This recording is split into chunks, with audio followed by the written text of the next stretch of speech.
Olá a todos, bem-vindos ao painel sobre acesso a dados, privacidade e aplicações de ML. O meu nome é Sofia Santos e eu estou aqui com o Francisco, a Carolina e a Cristina, e vamos, no fundo, dar voz aos dilemas que hoje em dia são apresentados em termos de como entregar valor e acrescentar valor com dados e ultrapassar alguns desafios que advêm do contexto da preocupação com a privacidade e outros direitos e deveres que temos para com a aplicação das tecnologias em contexto social e empresarial. Passo a apresentar-me brevemente. Eu faço parte da Faber, a Faber Ventures, que é uma capital de risco que neste momento está focada em financiar empresas que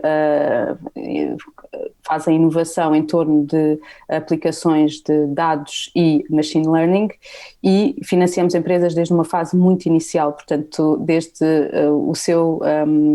a sua gênese até ao chamado pre-Series A, ou seja, as fases iniciais de crescimento. Comigo tenho o Francisco Maia, que trabalha na Curuptive, que é CEO da Curuptive, mas que também tem vindo a trabalhar no contexto de investigação do INESC e que nos vai depois poder também dar uma breve overview sobre quais são os desafios que existem em termos tecnológicos para conseguir respeitar e ao mesmo tempo acrescentar valor com os dados dentro das organizações, mas também na criação de startups.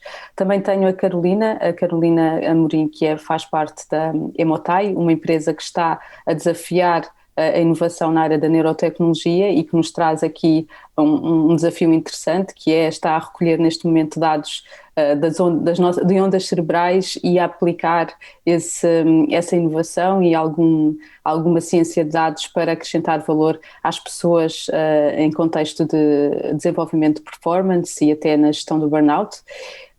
E por fim a Cristina Correia, que está neste momento a liderar uma empresa na área de healthcare, a AppTrace, e que se propõe a utilizar os dados para criar valor na gestão de doenças crónicas e para auxiliar os próprios médicos na sua decisão clínica.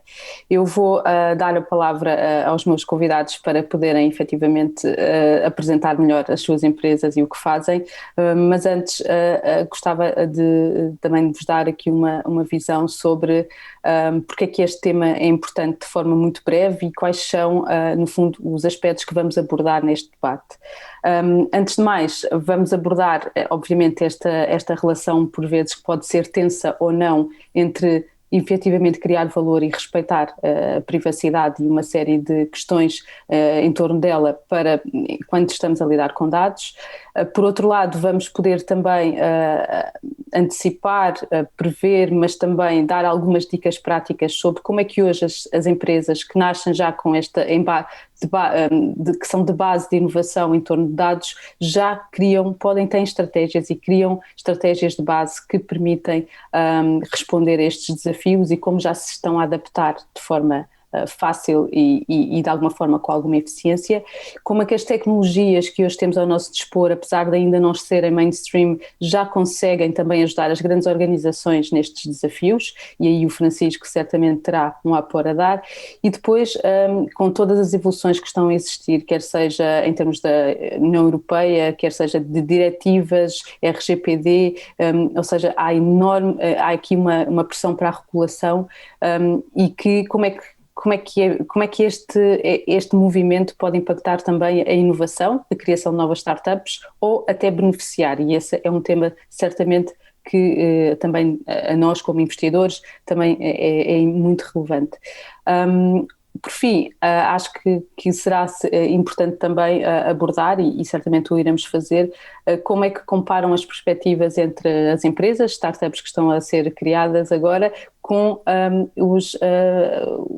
as empresas incumbentes, as empresas já estabelecidas, como é que se compara aqui as diferentes abordagens em torno dos dados e inovação, mas também como é que se podem aproximar estes dois mundos para criar valor e serem, no fundo, adaptarem-se, enfim, um lado ao outro, de forma a que estes processos de colaboração e de inovação em torno dos dados sejam cada vez mais céleres e possam cada vez mais acrescentar acrescentar valor à sociedade em geral e à economia.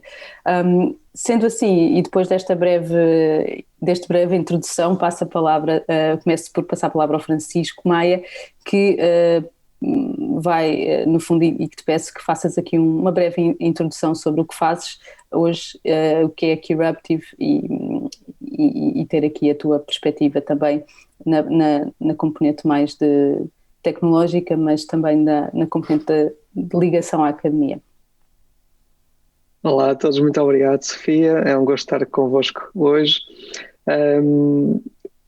Na Keruptive, a startup nasceu é uma spin-off do Inesctec e nasceu de alguns projetos que fomos desenvolvendo na área da gestão de dados de larga escala, associados à questão da privacidade e proteção de dados. Portanto, a grande pergunta que originou toda a startup e o trabalho que fomos fazendo é: de que forma é que eu posso tirar partido de grandes quantidades de dados, por exemplo, infraestruturas de cloud, de nuvem, mas garantindo que eles estão protegidos e acessíveis apenas pelo seu legítimo dono. Isto foi trabalhado ao nível da transmissão dos dados, portanto, da sua origem até ao seu armazenamento, o próprio armazenamento, como é que é feito, e depois o processamento desses dados de forma segura. Daí surgiu um produto que é uma carteira de criptomoedas que demonstra, de certa forma, aquilo que é possível fazer quando pensamos nos sistemas do ponto de vista da privacidade como como cidadão principal do projeto.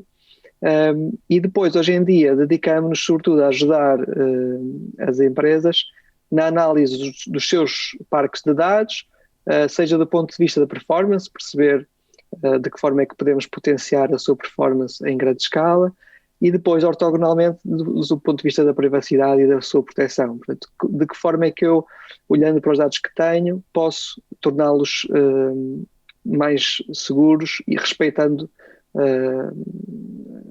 GDPR e outras regulamentações que agora, felizmente, estão cada vez mais desenvolvidas. Portanto, há aqui um desafio grande entre aquilo que é possível fazer com os dados, aquilo que a tecnologia nos permite fazer, e depois a sua conjugação mantendo a sua privacidade dos dados. Eu tenho um professor que dizia uma coisa muito engraçada, mas acho que é interessante dizer aqui, que é: se eu, utilizando o GPS, quero chegar do ponto A ao ponto B, portanto eu preciso de informação para chegar de um ponto ao outro, porque é que tenho que partilhar com o sistema todos os pontos pelos quais eu passo no intermédio? Isto é contraintuitivo, há aqui uma desproporcionalidade e, portanto, é importante atacar estes problemas hoje em dia. Obrigada, Francisco. Carolina, passo-te a ti a palavra para também dares aqui um enquadramento sobre a Emotai. Obrigada, Sofia, e olá a todos. O meu nome é Carolina, sou a co-founder e CEO da Emotai. Nós, na Emotai, o nosso objetivo é melhorar a performance humana. Nós desenvolvemos uma banda wearable para a cabeça, que dá informação acerca do corpo, da mente e do coração, isto de forma a informar e sugerir e guiar treinos que ajudam a melhorar a performance. Nós ajudamos a otimizar o dia de trabalho, a aumentar a produtividade, reduzir a ansiedade e também atingir uma melhor work-life balance, visto que até agora na nossa situação de Covid, muita gente está a trabalhar a partir de casa, nós conseguimos ajudar a melhorar essa situação. Muito bem. Cristina? Olá, muito obrigada pelo convite. Cristina Correia, sou cofundadora e Chief Compliance Officer da AppTrace. A AppTrace é uma empresa tecnológica na área da medicina. Nós temos operações em Portugal e no Reino Unido. Utilizamos ferramentas de inteligência artificial em dados de saúde, em larga escala, de forma a extrair informação e apresentar essa informação aos clínicos, de forma a poderem tomarem as suas decisões e, idealmente, melhorar a monitorização de doentes em contexto de doenças crónicas. E numa segunda fase, idealmente, também antecipar ou prever o diagnóstico de certas patologias.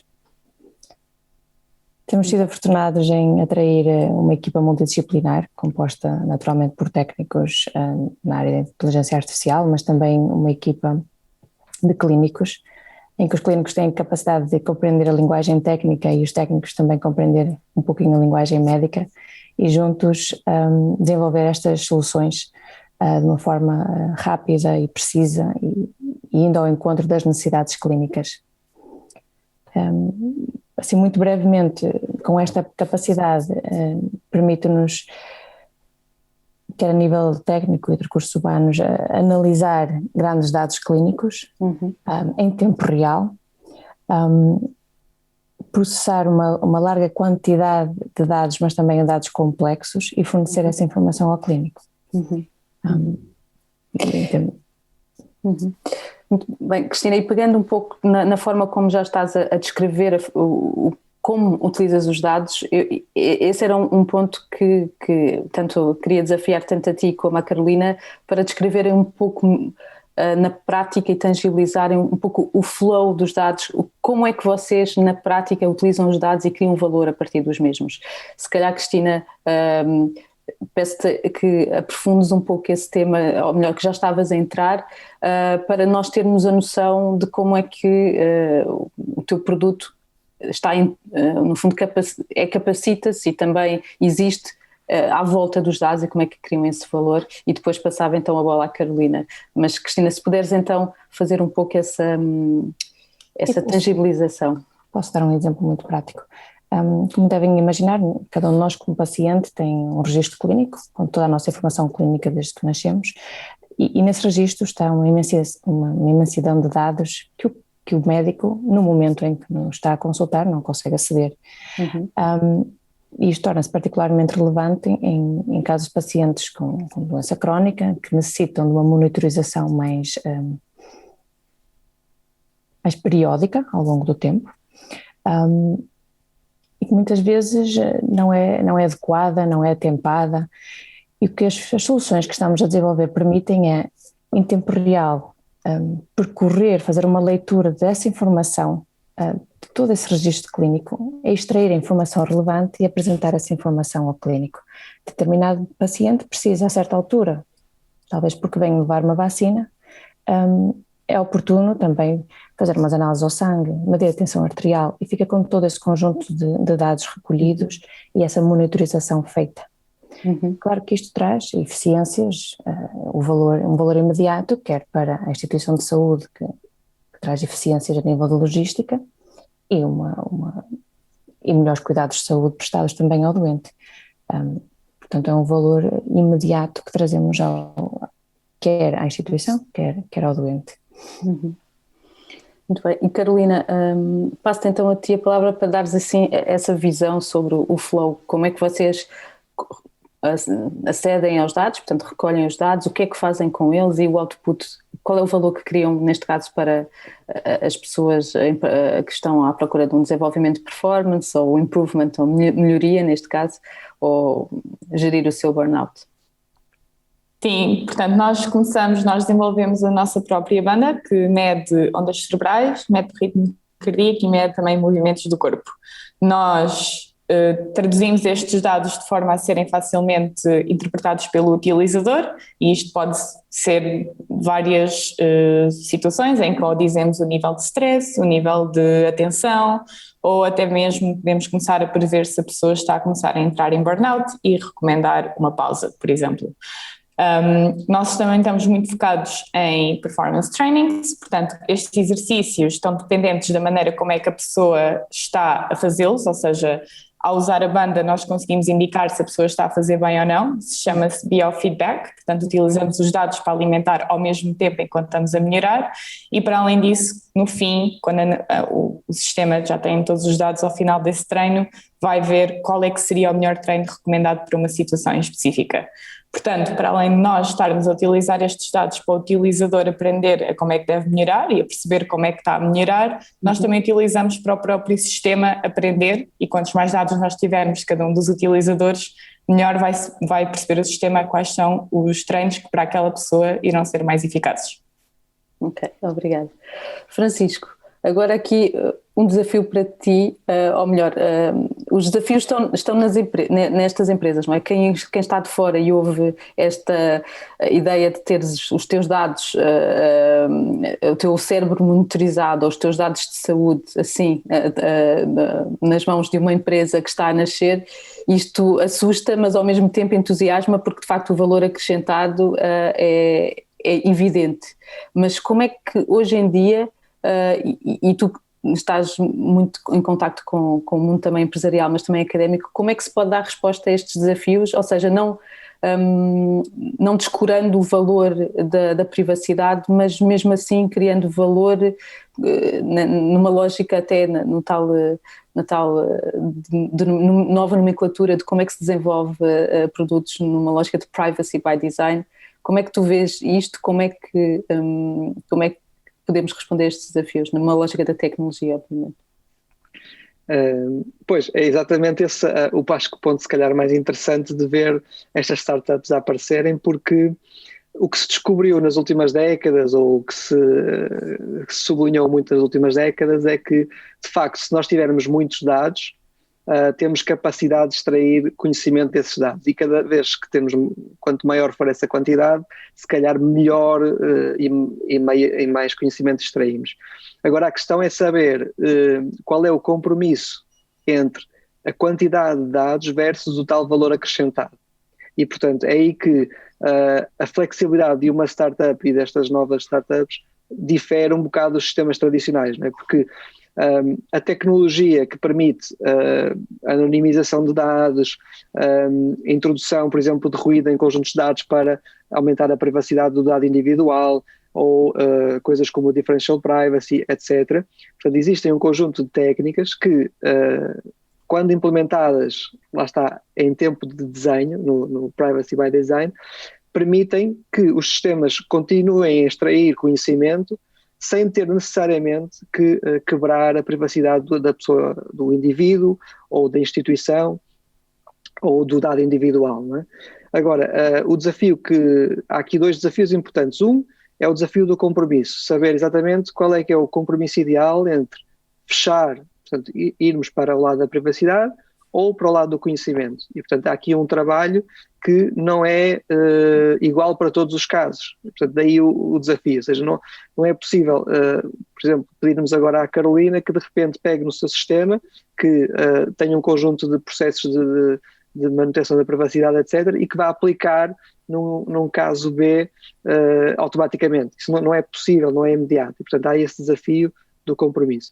E depois há o desafio do que está para trás, portanto, daquilo que são os sistemas já instalados e onde é de facto necessário apostar muito na transferência de tecnologia, ou seja, quem está a desenvolver os novos algoritmos, os novos sistemas, seja do ponto de vista académico, seja do ponto de vista de startups, é preciso investir nestas pessoas para transferir esse conhecimento, essa tecnologia, para as grandes empresas, para os sistemas que já estão instalados. E isto é outro grande desafio que me parece importante. Sendo que as coisas estão aí, não é? Portanto, acho que as peças estão aí, claro que é preciso desenvolvê-las, mas as peças estão aí para montarmos sistemas que podem ser privados, mas ao mesmo tempo garantir que extraímos valor. Uhum. Sim, e nesse sentido, Carolina, podes dar alguma visibilidade sobre que práticas vocês hoje já incorporam ou que pretendem incorporar no futuro para cada vez estarem mais alinhados com estas preocupações, mas também com estes direitos, e que de alguma forma são preocupações que as empresas que compram o vosso produto certamente têm, mas no nosso caso também, como investidores, também temos essa preocupação no momento de investimento. Portanto, como é que vocês criam essa confiança e como é que estão a integrar isso no desenvolvimento do produto?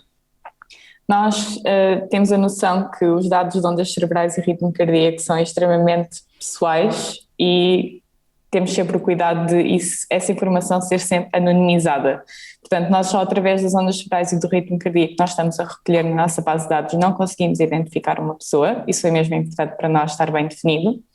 Para além disso, um exemplo, por exemplo, nós estamos a gravar webcam num piloto para fazer uma experiência, e todos os dados que estão a ir para o back-end, nenhum deles é da webcam em si, é só do algoritmo já processar a webcam e a indicar qual é que é a emoção da pessoa naquele momento. Portanto, nós, em tudo o que é em relação à imagem, por exemplo, a cara da pessoa ou o som, nós nunca vamos querer passar essa informação ao back-end. Irá ser sempre a informação processada de forma a garantir a maior privacidade possível para as pessoas sentirem-se confortáveis em utilizar o nosso produto.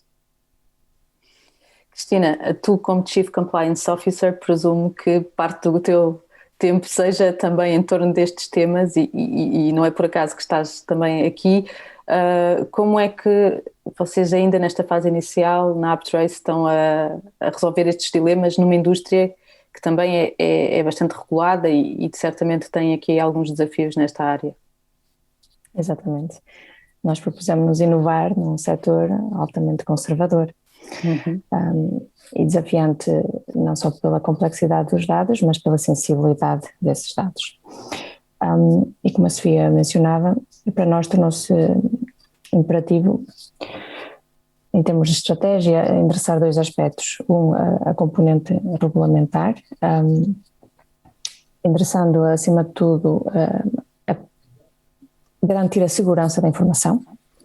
Portanto, para nós foi essencial implementar a infraestrutura e os processos adequados para transmitir a confiança com quem trabalhamos, os nossos stakeholders, de que a informação que nos fornecem está segura.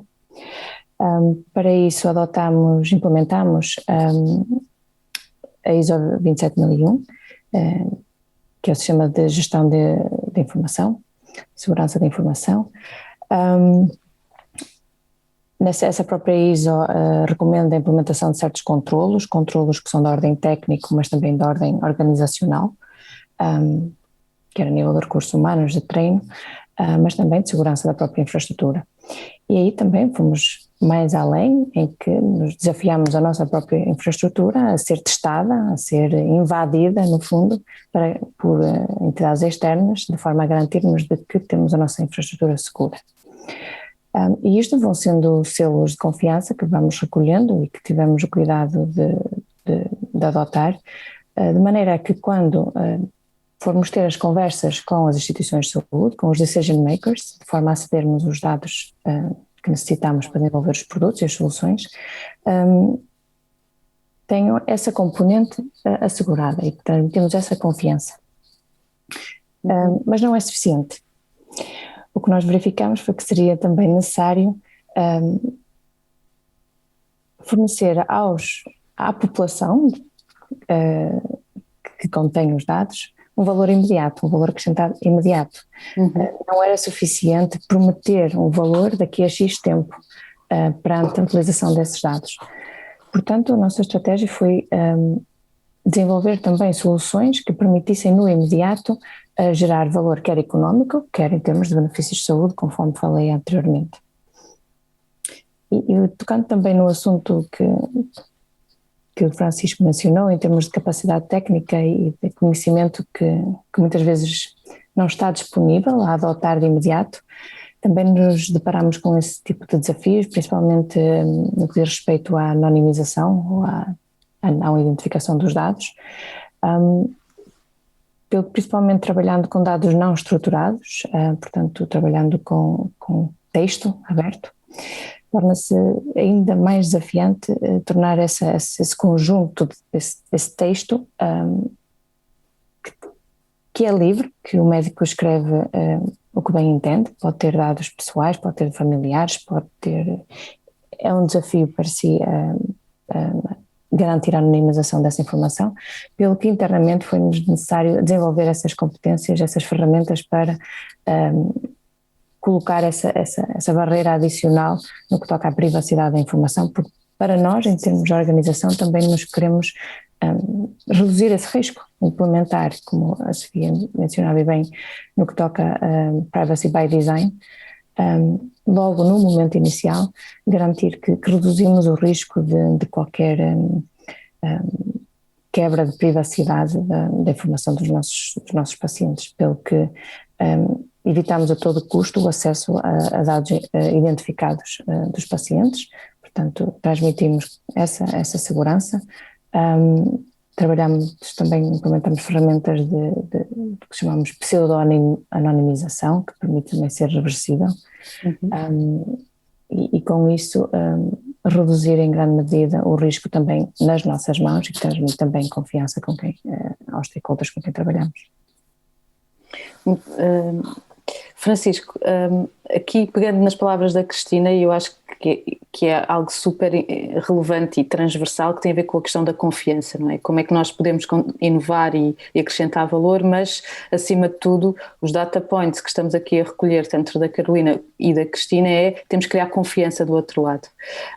Nesse sentido também estamos a ver uma série de movimentos ao nível da Comissão Europeia e de tentativas de começar a regular para criar essa confiança e aumentar, expandir essa confiança na utilização deste tipo de produtos e serviços. Quais, na tua perspectiva, e quais são os principais desafios e benefícios de começarmos agora a implementar uma regulamentação ou começar a pensar também no espaço europeu não é criar barreiras ou limites, mas de alguma forma criar algum conjunto de regras? Como é que vês estes novos para a área? Se calhar vou começar pelos benefícios, porque eu acho que um passo como o que a Europa deu com o GDPR e outros que foi dando e que está a dar, não só tiveram um impacto no resto do mundo, portanto isso só em si mesmo foi positivo no ponto de vista em que o mundo passou a pensar, se calhar, nestes sistemas a partir daquilo que a Europa estava a propor. Depois há outro benefício que é colocar a fasquia mais alta do que eu estava anteriormente e, portanto, obrigar, ou pelo menos incentivar muito fortemente, empresas, serviços a repensarem os seus sistemas e a repensarem a forma como processam os dados das pessoas. E depois ainda tentar chegar às pessoas individuais de uma forma um bocadinho mais pedagógica para que cada um de nós possa perceber o que é feito com os seus dados, o que é que não é feito, quais são os impactos que isso pode ter no nosso dia-a-dia e na nossa vida privada, não é? Porque é muito fácil cair naquela falácia clássica de mas eu não faço nenhuma asneira, portanto não tenho nada a esconder, não há problema nenhum. Isso é mesmo uma falácia, porque há muitas coisas que podem ser feitas com os nossos dados que nós não conseguimos prever nem imaginar e que já estão a ser feitas, ok? Pronto. E aqui faço a ponto para os desafios, que é, de facto, regular um ecossistema como aquele da internet, que é, lá está, por desenho, não regulado, portanto é um sistema que foi pensado e foi desenhado com boas intenções, ou seja, como se todos os participantes tivessem boas intenções na sua gente. Claramente isso é um pressuposto muito otimista, e portanto é tecnologicamente complicado regular fortemente os sistemas. Agora, como os sistemas digitais, em última análise, são sistemas de interface com pessoas, portanto, o caminho de informar as pessoas, de cada vez mais dar a capacidade crítica das pessoas daquilo que são as utilizações dos seus dados, é uma ferramenta muito forte para complementar a regulamentação, não é?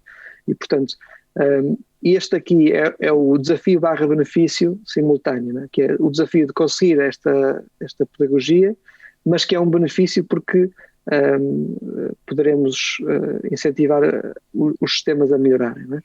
Portanto, eu vejo isto com muito bons olhos, a regulamentação, não do ponto de vista do trabalho que dá, porque dá trabalho, mas porque vamos tender para sistemas melhores, mais eficazes e que trazem valor sem ter que pedir às pessoas para dedicarem de direitos fundamentais que têm, como aquele da privacidade. E que efeitos antecipas que possa ter, por exemplo, na própria forma como desenvolvemos as aplicações hoje, no próprio processo de desenvolvimento? Porque antes, num dia anterior que estivemos a discutir, esse claramente é um tema, não é? Como é que nós vamos revisitar uma série de processos que já estão instalados e que não são, se calhar, os mais, não estão com esse entendimento já, ou seja, e já estão impregnados nas organizações, quer seja startups, quer seja quando estamos a falar de empresas com uma dimensão diferente. Como é que achas que os developers, as pessoas que estão a desenvolver tecnologia, como é que se podem adaptar? Aqui há várias coisas interessantes que podíamos tocar. Uma delas é que parece-me que isto é um caminho e, portanto, não é algo que amanhã vamos resolver. Portanto, é algo que vamos tentando resolver pouco a pouco. E nesse aspecto, por exemplo, o GDPR é interessante de avaliar, porque do ponto de vista tecnológico não é específico. E, portanto, quando se diz a empresa tem que encontrar as formas adequadas para proteger os dados, ou o princípio da proporcionalidade, não é? Em relação ao potencial risco versus a proteção, dá-nos um espaço de opções tecnológicas muito largo. E, portanto, às vezes é possível ser compliant sem estar a utilizar as técnicas mais seguras disponíveis na atualidade. Portanto, isto é um caminho a fazer. Do ponto de vista de quem desenvolve, o Privacy by Design é um conceito que ele próprio também pode ser muito, muito largo, mas se pensarmos na sua raiz e daquilo que a palavra quer dizer é como é que eu desenho um sistema que é privado desde o início. Portanto, onde a privacidade não é pensada como, ok, como é que eu vou proteger este sistema, mas é, ok, este sistema é protegido, está protegido porque ele próprio foi desenhado para estar protegido. E aqui há várias formas de fazer isso, não é? Por exemplo, uma delas é a transparência, que é se calhar um dos desafios mais difíceis, que é como é que eu posso mostrar o que estou a fazer efetivamente. Portanto, sem ter que comprometer a minha propriedade intelectual, o código que se calhar me custou muito, muito esforço e trabalho a fazer, etc. Portanto, há esta parte da transparência. Há outra que é, tecnologicamente já existe capacidade para, em determinadas situações, eu provar que estou a fazer as coisas bem sem ter que abdicar dos dados e da informação, e por aí fora. Portanto, há um desafio muito grande de pensar de maneira diferente. Abrindo aqui um parênteses muito rápido, uma das grandes ondas que há no desenvolvimento atual é a questão da descentralização, não é? Seja do ponto de vista, pronto, no tópico mais fintech, mas também noutros tópicos, a questão da descentralização, do processamento cooperativo, é um bocado um movimento nesse sentido, que é de que forma é que nós garantimos, distribuindo a confiança, lá está a palavra confiança aqui é muito importante, distribuímos a confiança para não ter que confiar numa só pessoa. Portanto, tudo isso são tentativas, são explorações tecnológicas que tendem a tentar resolver estes desafios. Mas é evidente que é um desafio muito grande e ter o pool, digamos, ter a legislação a puxar alguma coisa, ou pelo menos a tentar fazer algum enforcement, é muito, muito importante. Muito bem. Carolina e Cristina, agora na prática, quando vocês olham para os vossos produtos e começam a ver este movimento regulamentar, há alguma coisa que vos assuste, há alguma coisa que vos entusiasme? Qual é que é, quando vocês estão a desenvolver algo ainda com algum risco, não é? Estão a criar algo novo, mais uma camada de regulamentação, como é que vem esta possibilidade? Carolina? Claro que em termos de desenvolvimento pode assustar um pouco porque não sabemos o que é que vem aí e quais são as alterações que eventualmente vamos ter que fazer, mas acho que os benefícios superam isso. O facto de o utilizador saber o que é que se está a fazer com os dados, como o Francisco estava a dizer, essa tal transparência de o que é que as empresas estão a fazer com os dados dos mesmos, acho que é mesmo importante. Os dados não vão a lado nenhum, tanto as empresas como os utilizadores ganham imenso com isso, portanto quanto maior for a transparência e quanto mais seguro se sentir o utilizador de o que é que está a ser feito com os dados dele, acho que melhor é para ambas as pessoas. Okay. Cristina, partilhas a opinião da Carolina? Partilho, sim, e efetivamente tudo o que é regulamentar e legal não deve ser visto como um fardo, um burden, mas sim como algo de positivo para as próprias entidades, para se tornarem mais protegidas e confiantes de que estão a fazer as coisas de maneira correta, quer em termos de privacidade, de segurança, E isso acho que transmite um conforto a todos, todas as partes. Portanto, eu pessoalmente encaro, lógico que quer muito investimento, quer financeiro, quer de recursos humanos, de tempo, mas a longo prazo quero acreditar que vale a pena, porque traz efetivamente este conforto de que as coisas estão a ser bem feitas, traz qualidade, e isso é muito importante.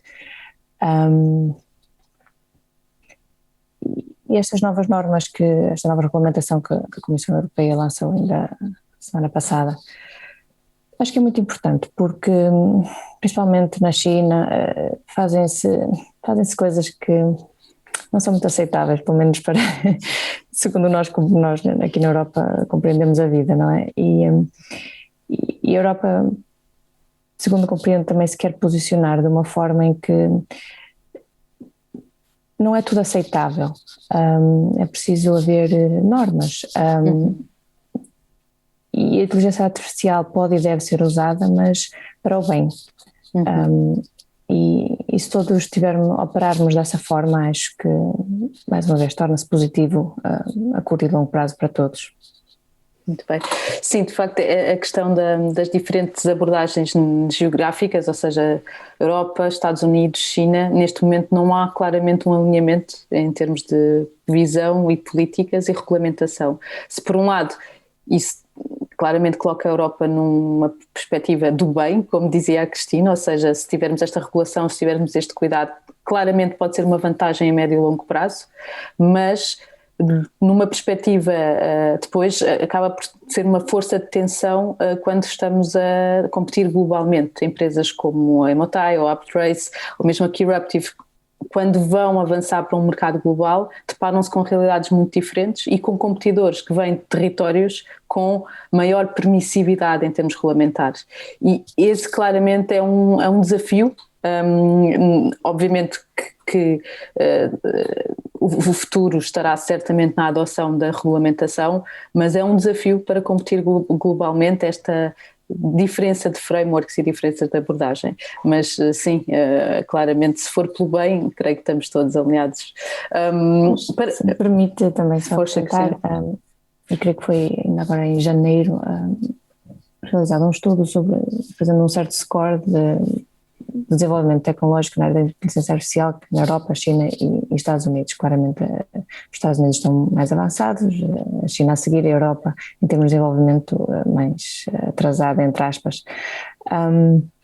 Mas curiosamente o componente regulamentar não foi apontado como um fator para tal, mas sim o investimento privado e investimento em investigação. Lá está, translação do conhecimento. Portanto, seria importante aqui também realçar que aqui na Europa efetivamente é necessário mais investimento, não só privado, mas também público, se possível, para dar esse boost no desenvolvimento destas tecnologias e fazer essa translação que é muito importante da academia, onde muitas vezes são inventadas, para criar valor nas empresas. Sim, é um take muito importante, ou seja, vamos compensar a regulação com mais investimento e vamos ganhar velocidade a partir daí, sem dúvida que é algo muito relevante, e que nós defendemos, obviamente, nós na Faber estamos nessa missão de investir. Exatamente. Para finalizar aqui a nossa conversa, eu gostava de vos desafiar para pensarmos sobre, ou para deixarem aqui algumas palavras ou considerações sobre a forma como acham que se pode promover maior colaboração e melhor colaboração entre um contexto de startup e um contexto de empresa com outras dimensões, empresa potencialmente compradora, os incumbentes, mas neste contexto de inovação data-driven, ou seja, neste contexto em que vivemos e em que há estas questões da privacidade, estas questões da confiança, todas estas questões que estivemos a falar, quais são, no vosso entendimento, algumas práticas ou áreas que podemos claramente reforçar de um lado e do outro para promover uma melhor colaboração entre estes mundos que de alguma forma se complementam e que se querem cada vez mais próximos? Se calhar começava pelo Francisco, se Se queres começar. Sim, se calhar estou a pensar aqui em algumas coisas. Uma delas é do ponto de vista das startups, que é tipicamente, e eu falo agora como sendo uma startup, temos um sonho, um desejo de fazer alguma coisa pelo mundo, por mudar qualquer coisa, não é? Por fazer qualquer coisa. E às vezes temos que ter a capacidade de ajustar esse sonho a um sonho mais pequenino que depois motive esse sonho. E isso pode-se caracterizar por uma transação comercial, ou seja, eu querer vender o meu sonho, o meu produto, mas se calhar redimensioná-lo àquilo que é a necessidade do outro. Neste caso, o outro é uma empresa, uma organização. E, portanto, isso é um desafio. Outro desafio é o desafio inverso, que é, se eu sou uma grande organização ou uma empresa à procura de alguma coisa, eu posso beneficiar da capacidade de inovar de uma startup, da capacidade de ter novas ideias, de quebrar com o que é o normal e o tradicional e encontrar novos espaços, mas também tenho que ter a capacidade de perceber que essas pessoas, precisamente porque estão a inovar, porque estão a quebrar com paradigmas, não têm necessariamente a resposta à minha solução, à minha pergunta específica. E, portanto, o que eu vou ter que fazer aqui um passo adicional de pensar, ok, eu quero aquilo, mas vou ter que trabalhar em conjunto para chegar lá, porque as ideias são disruptivas e, portanto, provavelmente não se encaixam diretamente. E depois há a questão do talento e da equipa, que é, às vezes, pode-se pensar que uma startup há de vender o seu produto e isso seria o ideal, ou é comprada porque aquele produto é muito bom e está a vender muito e cresce, mas se calhar há um desafio grande que é, às vezes podemos ver numa startup simplesmente a capacidade de trazer, de incorporar know-how, ou seja, incorporar aquela equipa que está a resolver, está a trabalhar com problemas extremamente complicados e que se calhar pegando nessa equipa, nesse know-how, nessa capacidade aplicada a um problema que nós temos internamente, se calhar resolve-se. E esse dinamismo, pronto, se calhar é um desafio também no nosso ecossistema, mas que eu acho que é interessante pensar e acho que desafiava as empresas a pensarem também um bocado nesta linha. Muito bem. Carolina? Sim, eu concordo com o Francisco, até especialmente em relação àquela parte do sonho pequeno para ser um sonho grande e em relação a nós estamos a aplicar isso mais na parte de provarmos que a nossa solução funciona. Portanto, nós somos uma equipa de researchers at heart, queremos todos prova de que aquilo funciona e os próprios utilizadores também querem. Então, antes de nós irmos para large corporate or antes de irmos falar com uma empresa e tentar mostrá-los o quão bom o nosso produto é, nós começámos então com fazer parceria com a Gulbenkian e estamos a trabalhar com researchers da Gulbenkian para testarem o nosso produto e perceberem como é que realmente conseguem melhorar a sua produtividade durante um dia e depois aí pegamos nesses dados do sonho pequeno e já podemos transformar então no sonho grande. Sim, a questão da validação, não é? De ter aquela capacidade de chegar com alguma credibilidade também na perspectiva da aplicação comercial, mas claramente isso faz a diferença. Cristina, qual é que é aqui o teu conselho ou as tuas ideias nesta vertente? Talvez diria just reach out para as startups. Podemos ser pequeninos, mas somos ágeis e com muita capacidade de inovação, de resolver problemas, está no nosso ADN, fazê-lo rápido também. E um exemplo muito prático foi o que já mencionei aqui, no caminho de entregarmos o projeto maior, tivemos que desenvolver um projeto pequenino no que diz respeito à anonimização dos dados e esse produto mais pequenino acabou por ser licenciado a uma outra entidade e que foi usado, neste caso, no maior estudo Covid-19 no Reino Unido. Portanto, existe muita capacidade nas startups e talvez ainda haja alguma inibição por parte talvez também natural, de se comunicar, de reach out e conversar, ver agora também, a ver se conseguimos conseguir mais networking events para também partilharmos o que é que se vai desenvolvendo, que muitas vezes também é natural que não seja de conhecimento. Mas sem dúvida haver mais interação entre as organizações, de forma a se desenvolverem soluções que muitas vezes até já podem estar desenvolvidas, mas ou que estão aplicadas num outro contexto, mas que facilmente podem ser adaptadas e resolver problemas. Muito bem. Eu creio que já estamos aqui a ficar perto do final. Em relação a este último tópico, obviamente nós na Faber temos uma visão também privilegiada até de contacto com os dois mundos, não é? Por um lado, as startups querem muito aproximar-se das empresas maiores para poderem vender os seus serviços e começarem de um sonho pequeno para crescer uma outra dimensão. Por outro lado, também há de facto uma grande vontade das empresas com alguma dimensão incorporarem a inovação, e as startups são claramente uma forma de aceder a essa inovação, uma forma de aceder a uma mudança cultural que, mais do que muitas vezes até o próprio contexto tecnológico ou inovação tecnológica, é o que vocês estavam bem a referir, o mindset, a capacidade de criar rapidamente valor, de falhar e iterar rapidamente na forma como estão a desenvolver os produtos. Beneficia imenso a mudança e a adaptação cultural de empresas maiores com imenso valor e imensos dados, que eu acho que esse é um tema também muito relevante, que é quando estamos a trabalhar e a investir em empresas e a criar empresas que precisam de acesso a dados. Hoje em dia esse é também um roadblock, ou seja, esse também é um desafio para muitas empresas, e as empresas com uma outra dimensão, com histórico na indústria, têm muitas vezes esses dados, e é uma porta que muitas vezes pode abrir e que pode fazer a diferença no arranque da inovação.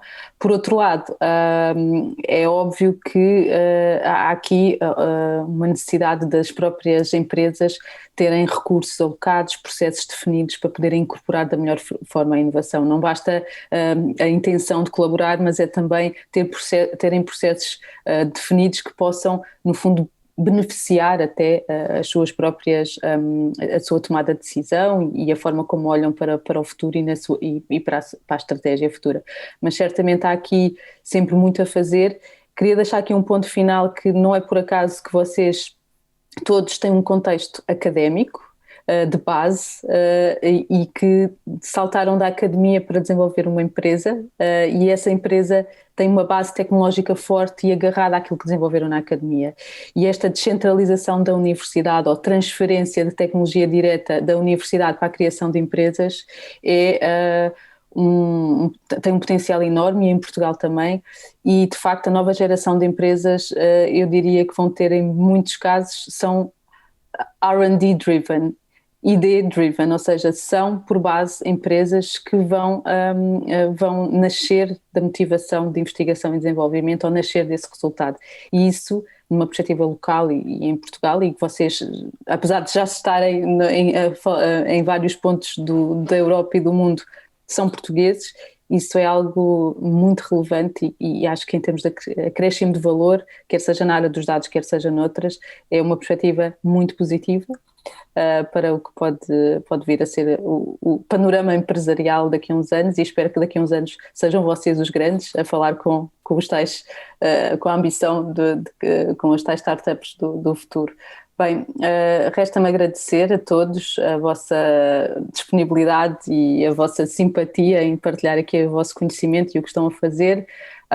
Fica também uma palavra e um reforço naquilo que fomos falando, que tem a ver com a confiança, não é? Criar a confiança nas pessoas, que a inovação é segura e a inovação em torno dos dados pode ser segura, que já existe essa tecnologia e que a academia e a universidade e os investigadores já têm tecnologia que permite que isso aconteça e que só está à espera de uma porta aberta, e que, acima de tudo, a grande motivação, pelo menos dos que estão aqui presentes, e creio que da maior parte da inovação, é criar valor com com um bom propósito e não com um propósito menos positivo. Portanto, vamos ficar com essa nota que a inovação for good, não é?